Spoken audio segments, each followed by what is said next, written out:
नमस्कार and welcome to Bharat affairs. Manipur violence की अब तक 17 महीने बीतने के बाद में सेंट्रल गवर्नमेंट या स्टेट गवर्नमेंट की बात करें, अब तक कोई कॉन्क्रीट एफर्ट्स लगाए नहीं गए थे।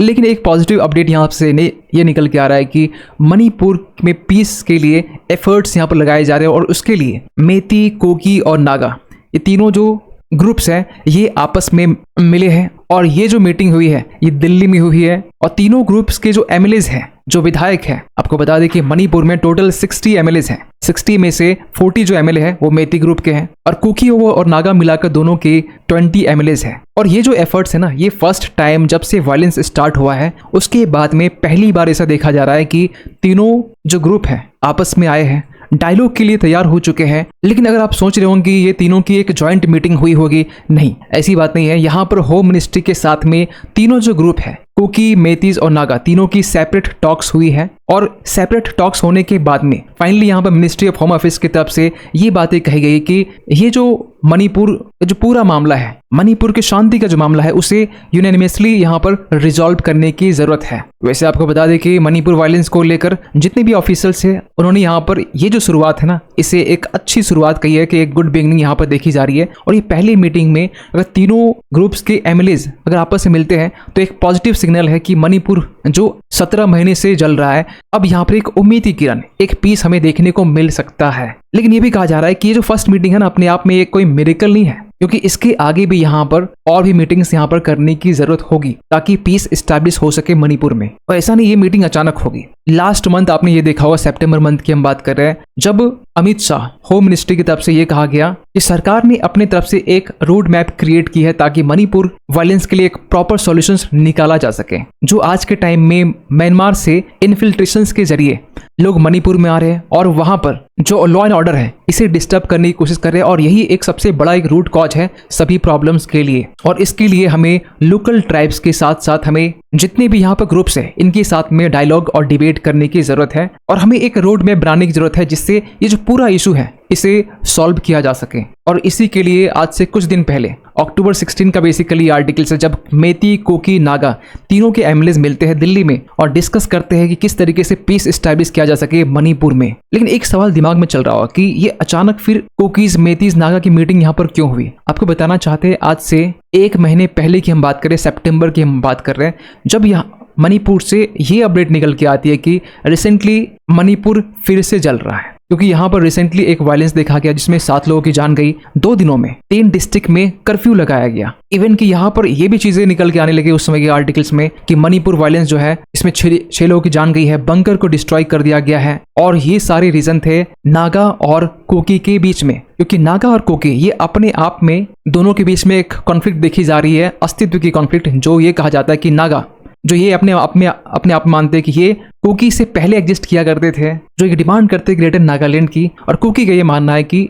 2016 के टाइम में जब कांग्रेस की गवर्नमेंट थी मणिपुर में, उस वक्त यहाँ पर 7 ऐसे न्यू डिस्ट्रिक्ट क्रिएट किया गया था कुकीज के लिए। और ये जो पूरा मामला है ना 7 डिस्ट्रिक्ट क्रिएट करने का, वही मुद्दा आज फिर से उठ रहा है। और ये जो मुद्दा है ना इसमें मेती इन्वॉल्व है और ना ही दूसरे ग्रुप। यहाँ पर इन्वॉल्व है कुकीज और नागा, जो दोनों मिलकर मेती से फाइट कर रहे हैं एक दूसरे से। लेकिन ये जो पूरा मामला है ना जो फिर से उठा है, ये कुकीज और नागा के बीच का मामला है। और यहाँ पर यूनाइटेड नागा काउंसिल की तरफ से ये कहा गया कि 48 आवर्स के लिए जो मणिपुर है वो बंद रहेगा। और इससे यहाँ पर सेंट्रल गवर्नमेंट को ये लगा कि एक वायलेंस जिसे पूरा जो भारत है ना 17 महीने से झेल रहा है, इसके बाद में दूसरा वायलेंस इंडिया फेस नहीं कर सकता है, और वो भी कोकी नागाज के बीच में। और इसी को लेकर रिसेंटली यहाँ पर मीटिंग की गई है। आपको ये भी बता दें कि ये जो पूरी शुरुआत है ना मणिपुर वायलेंस, जिसकी शुरुआत पिछले साल 3 मई 2023 के टाइम में हुआ था, जब ऑल ट्राइबल स्टूडेंट यूनियन की तरफ से एक रैली ऑर्गेनाइज की गई थी, जिसमें ये डिमांड किया गया था कि यहाँ पर मेतीस कम्युनिटीज के लिए कि मेतीस कम्युनिटी को यहाँ पर शेड्यूल्ड ट्राइब्स में मींस एसटी कैटेगरी में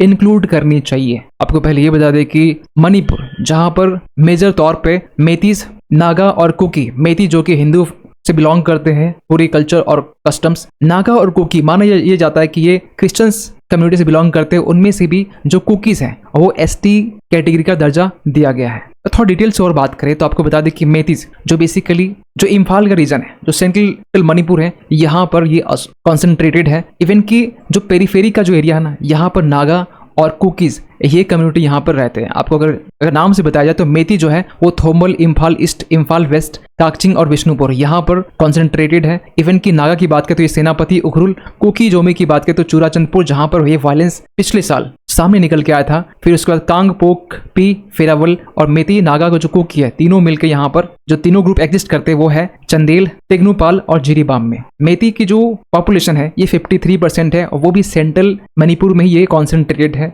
कुकी जहाँ पर 25%, उसके बाद में नागा जो कि 15%। और रिसेंटली जो कॉन्फ्लिक्ट हमें सामने देखने को मिला है उसके बाद जो मीटिंग हुई है ये कुकी और नागा के बीच में हमें देखने को मिला है। आपको ये भी बता दें कि ये जो पूरी हिंसा का जो मेन रीजन है ना वो मेती कम्युनिटी की तरफ से एसटी कैटेगरी के डिमांड को के बाद में ये पूरा हिंसा आगे भड़का है और अब तक इसमें 200 से 250 लोग यहाँ पर जाने अभी तक जा चुकी है। आपको ये भी बता दें कि नागा कोकी दोनों ये मिलाकर यहाँ पर आउट ऑफ 60 एमएलए में से 20 एमएलए इनके पास में है, मेतीज के पास में टोटल 40 एमएलए है। लेकिन मेतीज के अगेंस्ट में जो कोकी और नागा है ये मानते हैं कि ऑलरेडी इनके पास में पॉलिटिकल तो पावर है ही, लेकिन ये एसटी कैटेगरी की जो डिमांड कर रहे हैं इसके कारण यहाँ पर जो मेतीज हैं जो अभी सेंट्रल मणिपुर में कॉन्सेंट्रेटेड है ये पूरे हिली एरियाज में ये फैल सकते हैं। और इस बात का जो डर है ना ये कोकीज और नागा कम्युनिटीज को समझ में आना स्टार्ट हुआ और यही कारण था जिसके कारण ये हिंसा हमें देखने को मिला है। वैसे आपको ये बता दें कि जो मेतीज कम्युनिटी है इनके कुछ सेक्शंस जो है इनको यहाँ पर एससी कैटेगरी और ओबीसी स्टेटस तो दिया गया है और कोकीज यहाँ पर इस बात पर भी डर रहे कि यहाँ पर जो मेतीस है अगर ये हमारा जो एंसेस्टर लैंड है अगर यहाँ पर ये आते हैं स्प्रेड करते हैं, अगर एसटी कैटेगरी का दर्जा मिलता है तो कुकीज कम्युनिटीज को एक डर क्रिएट हो सकता है क्योंकि ऑलरेडी इनके पास में पॉलिटिकल पावर है मेतीस के पास में, तो इनके पास में अब लैंड को लेकर भी पावर आ सकता है। लेकिन मेतीस का यहाँ पर ये मानना है कि 1949 से पहले देखे ना तो मेतीस जो आज के टाइम में एससी, ओबीसी और जनरल कैटेगरी में बिलोंग करते हैं ये 1949 से पहले ये एसटी कैटेगरी में ही बिलोंग किया करते थे। लेकिन जैसे ही 1949 के टाइम में मणिपुर बनता है, एक प्रिंसली स्टेट्स से एक स्टेट बनता है, इंडिया का पार्ट बनता है, उसके बाद में जो स्टेटस है एसटी कैटेगरी का वो इनसे छीन लिया जाता है। और पिछले साल ना जब 28 अप्रैल के टाइम में जब एक वायलेंस देखने को मिला था उसके पहले मणिपुर हाई कोर्ट का एक जजमेंट आया था जिसमें यह कहा गया कि जो मेती कम्युनिटीज हैं इनको शेड्यूल्ड ट्राइब्स लिस्ट में इंक्लूड करने के लिए जो स्टेट गवर्नमेंट है इसे कंसीडर करे। इसके बाद में यहाँ पर मेतीस कम्युनिटीज यहाँ पर सरकार के ऊपर प्रेशर बनाती है और इसके अगेंस्ट में कोकी और नागा सामने निकल के आते हैं और ये प्रोटेस्ट के बाद में एक हिंसा देखने को मिलता है। लेकिन जैसे ही ये जजमेंट आता है इस जजमेंट के बाद में सरकार यहाँ पर वॉर ऑन ड्रग्स स्टार्ट करती है क्योंकि मणिपुर सरकार ये मानती है कि यहाँ पर जो हिलीज एरियाज है मणिपुर में यहाँ पर जो कुकीज और नागा ग्रुप के जो लोग हैं ये ड्रग्स में इन्वॉल्व हैं, जो ड्रग्स की खेती करते हैं और ये जो ड्रग्स की खेती है ये बेसिकली की जाती है गोल्डन ट्रायंगल के जरिए। गोल्डन ट्रायंगल आपको बता दें कि इसमें 4 देश है, म्यांमार, लाओस, थाईलैंड, वियतनाम। यहाँ पर इसके जरिए ड्रग्स सप्लाई की जाती है, खेती की जाती है और इसी को रोकने के लिए सरकार ने यहाँ पर वॉर ऑन ड्रग्स स्टार्ट किया जिसके जरिए यहाँ पर टारगेट किया गया ऐसी जगहों को जहां पर ड्रग्स की खेती की जाती थी। लेकिन इसके उल्टी इम्पैक्ट हमें देखने को मिले। यहाँ पर ये एलिगेशन लगाए गए सरकार के ऊपर में कि ये जो सरकार है किसी स्पेसिफिक कम्युनिटी को टारगेट कर रही है। लेकिन सरकार ने ये कहा कि हमने अब तक 60,000 करोड़ के जो ड्रग्स है वो सीज किए हैं। 18,000 हेक्टेयर्स जहां पर खेती की जाती थी कल्टीवेशन,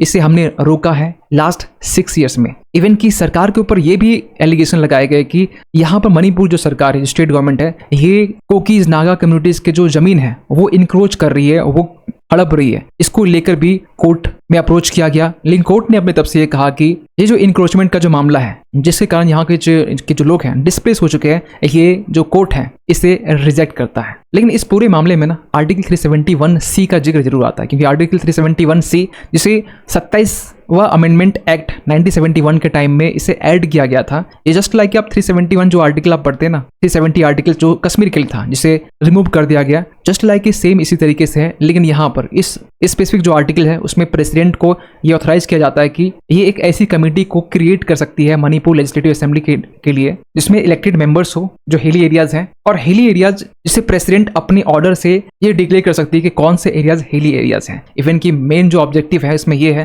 कि जो भी हिली एरियाज के जो लोग रहते हैं उनके जो कल्चर है, उनके जो सोशल फैब्रिक है, इनके सेफगार्ड के लिए ये आर्टिकल काम करता है। इवन की जो लैंड है इनके ऑनरशिप और ट्रांसफर के बारे में डील करता है। मैनेजमेंट को लेकर बात करें तो रिलीजियस और कल्चरल इंस्टीट्यूशन जो है इसके मैनेजमेंट के बारे में डील करता है। इवन की सिविल एंड क्रिमिनल जस्टिस के रिगार्डिंग जो एडमिनिस्ट्रेशन है ये इनके पास में रहती है। लेकिन आपको ये भी बता दें कि ये जो मणिपुर वायलेंस है ये ओनली कॉन्सेंट्रेटेड इंडिया में नहीं रहा। मणिपुर वायलेंस को लेकर सरकार बार बार ये कहती आ रही कि इसके पीछे ना चाइना का इन्वॉल्वमेंट देखा जाता है। इवन कि यहाँ पर यह भी NIA की तरफ से कहा गया कि China Myanmar module of NCCN-IM means Isak Muivah, इसके हेल्प से चाइना जो है मणिपुर के वायलेंस को और भी बढ़ावा दे रहा है। यहाँ पर स्पेसिफिक जो कम्युनिटी है इसे चाइना सपोर्ट करता है ताकि यहाँ पर वायलेंस कंटिन्यू बना रहे। और इसको लेकर लेफ्टिनेंट जनरल राणा प्रताप कलिता जो एक आर्मी कमांडर है ईस्टर्न कमांड एंड मणिपुर के, तो इन्होंने यहाँ पर यह कहा कि चाइना हो सकता है कि यहाँ पर मणिपुर के अनरेस्ट के लिए इसे इंस्टिगेट कर रहा होगा। इवन कि मणिपुर के जो चीफ मिनिस्टर है N बीरेन सिंह, इन्होंने भी यहाँ पर एक बार ये कहा था कि मणिपुर में इलीगल इमिग्रेंट जो है वो 10,000 से भी ज्यादा है। एक्चुअली ये जो नंबर है ये 10,500 के आसपास में था, और ये जो नंबर्स है इसे डिटेक्ट किया गया है, और बाकी सारे ऐसे भी नंबर है जिसे डिटेक्ट अब तक नहीं किया गया है। और ये जो इमिग्रेंट्स है ना, ये बेसिकली आते हैं कहाँ से? बांग्लादेश से। बांग्लादेश में जो कुकी चैन कम्युनिटी के लोग हैं यहाँ पर जाते हैं और बांग्लादेश के जरिए ये एंटर करते हैं मणिपुर में, ताकि मणिपुर में जो अनरेस्ट है इसे और भी ट्रिगर किया जा सके। पहले आपको बता दें कि ये जो स्टेप्स लिया गया है रिसेंटली, जहाँ कुकी, मेती और नागा जो एमएलएज हैं ये आपस में मिले हैं, और खासकर मणिपुर वायलेंस के रिगार्डिंग, मणिपुर में कैसे शांति स्टैब्लिश की जा सके इसके रिगार्डिंग, इससे यहाँ पर मणिपुर की जो कांग्रेस है ना, इस स्टेप को भी वेलकम किया कि ये एक अच्छी स्टेप है, भले ही लेट से हो। खैर, आप क्या सोचते हैं पूरी इस अपडेट को लेकर? क्या मणिपुर वायलेंस जो कि 17 महीने से ये चल रहा है, यहाँ पर और भी इससे ज्यादा कॉन्क्रीट स्टेप उठाए जा सकते हैं? और डायलॉग जो वेरियस कम्युनिटीज के यहाँ पर जो लोग हैं, जो एमएलएज हैं, इनके बीच में जो रिसेंटली स्टार्ट किया गया, जो पहली मीटिंग हुई है, क्या इससे भी बियॉन्ड हमें स्टेप्स लेने की जरूरत है? तो लिखिएगा आप क्या सोचते हैं इसके बारे में। और जाते जाते एक क्वेश्चन आप सभी के लिए कि ट्रीज इनिशिएटिव जो हाल ही में न्यूज में था, आपको बताना ये है, जिसका जो एम है जो डेजर्टिफिकेशंस को कॉम्बेट करना, रोकना है, आपको बताना ये है कि ट्रीज इनिशिएटिव किस रीजन में इसे रिसेंटली स्टार्ट किया गया? साउथ ईस्ट एशिया, सब सहारन अफ्रीका, आर्कटिक सर्कल, या फिर इनमें से कोई नहीं? सही आंसर कीजिएगा कमेंट सेक्शन पे। मिलते किसी अगले वीडियो में, तब तक के लिए थैंक यू सो मच।